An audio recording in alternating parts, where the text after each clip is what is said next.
So, this episode of the Sunday Meditation is called The Philosophy of Two Bands, Retroactive versus Snapback. Um, Retroactive is what we talk about in this channel. This is my current band. That's what a lot of these episodes are going to focus on. Snapback is the band I was in before we sort of created Retroactive. Um, and I still fill in with them. They're good friends of mine. I love this band. Um, they're a part of the South Florida community. But you could not find philosophically two different approaches to how to run a band in South Florida. Um, and the question then becomes, which one is better? And you need to stay to the end to get my conclusion on that. So the Retroactive, my current band, is we've talked about before. Like Retroactive is focused on playing songs that other bands don't do, right? The Mark and Dave, the guitar player, singer, and the drummer formed this band because they were like, we are not doing the Fort Lauderdale Top 40. Like, we want to do songs that the other bands don't play. Um, the thing with that is, though, is for the listener, for the audience, unless you're an alcoholic, you're not in a bar listening to bands that often. So when a crowd pleaser comes up, like, it's not boring to you. It is, like, it's exciting. Like, this is something you know, it's stimulating. Like, it's everything. They, because they both play so much, are tired of playing those songs, so Retroactive is trying to do new songs. But there is a specific audience for this, which is the people who run bars and the poor bartenders who have to keep fucking hearing What's Up by Four Non Blondes every night. Which, strangely, as much as I hate playing it, as much as I hate that song, everybody seems to like it, even the bartenders. Nonetheless, like, Retroactive is trying to give the people something different, right? Like something that's distinct, a set list that's unique.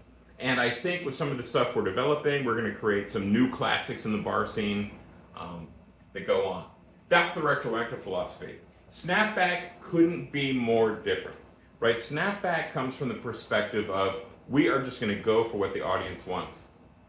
If somebody's come to a bar and they want to see a band, like, let's give them crowd pleasers, right? So, and what I do is I keep binding, like, I play with different bands around here, and if I play more than once or twice with a band, I create a little binder with their song list.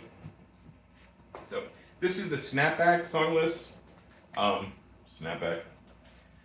And I keep the most recent set list I played with them in the front cover so I can reference it quickly because, I get caught in filling. Like, something happens to the bass player, like, they need somebody to fill in, so I'll come and do that for them. But I have to, if I haven't played these songs in a while, which with Retroactive I haven't, I need to look over them. So I keep the binder to remember that. There is no overlap between the Retroactive set list and the Snapback set list, right? Snapback, it's run by a friend of mine, Orrin Weingarten. He runs a t-shirt shop out in West Palm Beach. And as a result of that, he's printing t-shirts for, like, various bars and restaurants, the police. Like, he prints t-shirts for these people, so he's sort of in that community. But he's also sort of enmeshed in the local music community, so he kind of knows everybody. And he gets gigs that way. But he's all like, I'm going to create a band that's all crowd pleasers. Which is interesting, because he's not... Like, his favorite band is Judas... I need to interview this guy. His favorite band is Judas Priest. Like, if he could have his dream band, I think it would be a Judas Priest tribute. Like, he would just play those songs.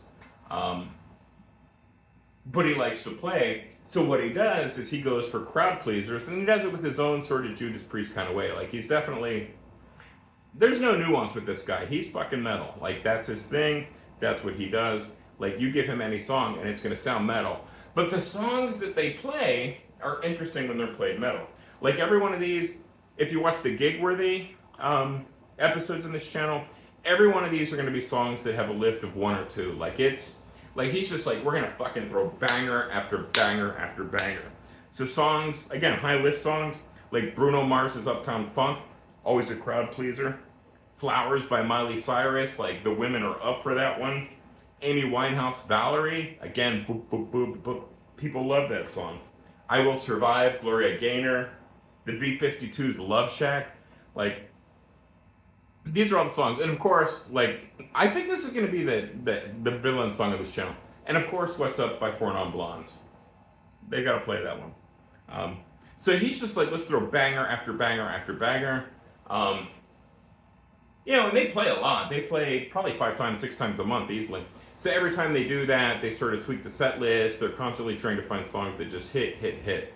Um, they've got a great singer. Her name's Katie Lee. She, she's trained in like dramatic singing, like Broadway performance. She went to the Dreyfus School of the Arts down here in South Florida. Um, is a vocalist, so she brings that sort of Broadway kind of dynamic to this. Very dramatic, very elevated.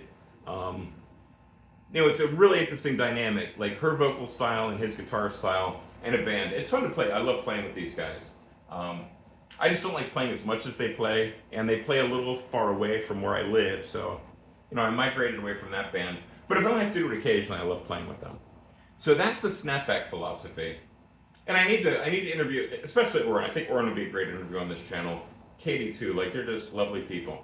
And Greg Sawyer, he's a drummer down here. He plays with everybody. Like it's a fun outfit.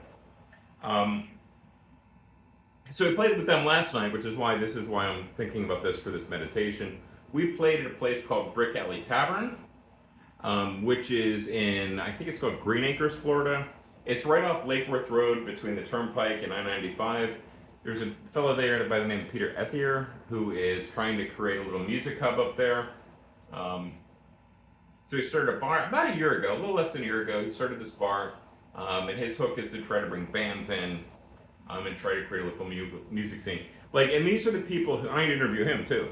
These are the people who are sort of key for us as music. We got to support these people, right? And when we play in places like this, we got to bring people in. He's focused on creating a venue for musicians.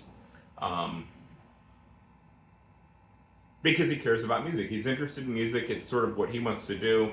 He's simultaneously a bar restaurant owner, but really I think he's trying to create a little incubator for live music. So he's been around about a year. He gets all the local bands through there. Not retroactive yet, but we're going to change that, right? And I'm going to copy him here. He needs retroactive there because retroactive is the best fucking bands in Florida. But Snapback's a great band too. Snapback is on recurring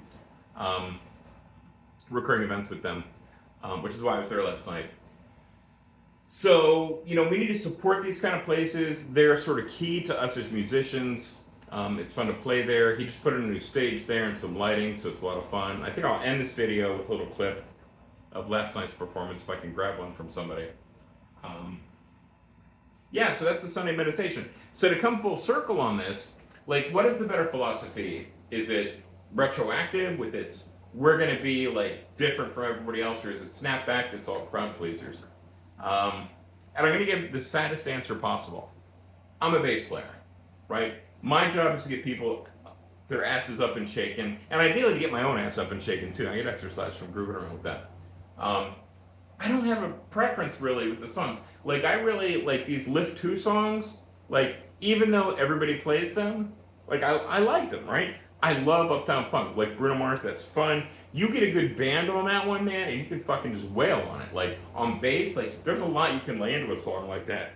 I Will Survive, Gloria Gaynor. Again, you got a drummer that's tight. The two of you can run that for a while.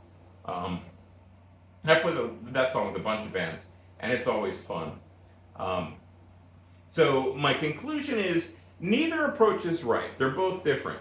You can do the retroactive approach, but you need to have a solid group of musicians that genuinely like each other and want to stay together in that band for a while. Because you can't get subs for that. If one of us is busy, if one of us is sick, that gig is done, right? You cannot get somebody else to do that. It's unsustainable. Snapback, on the other hand, they're playing the songs that everybody plays, so they've been able to sub out all their players. The only two that are consistent is Oren, of course, is his band, and then Katie. The philosophy is to just sort of support her as a vocalist and her dynamics. But the rhythm section, man, you can swap us all out any day of the week. Any drummer, any bass player can play those songs. And I enjoy playing that. So this weekend I played with them at Brick House. So I didn't focus a lot on this band, though I did, as we'll talk about, I did finally secure that gig at the Boca Hideaway, and we'll talk about that later this week and almost certainly in the next Sunday meditation. So with that, this is this week's Sunday meditation, and if you've made it this far, please subscribe. It's going to get better. This is probably one of the weaker episodes because I spent the last week not doing videos, but really getting ready for the fill-in gig with Snapback last night. But if you made it this far, please subscribe, and thank you for watching.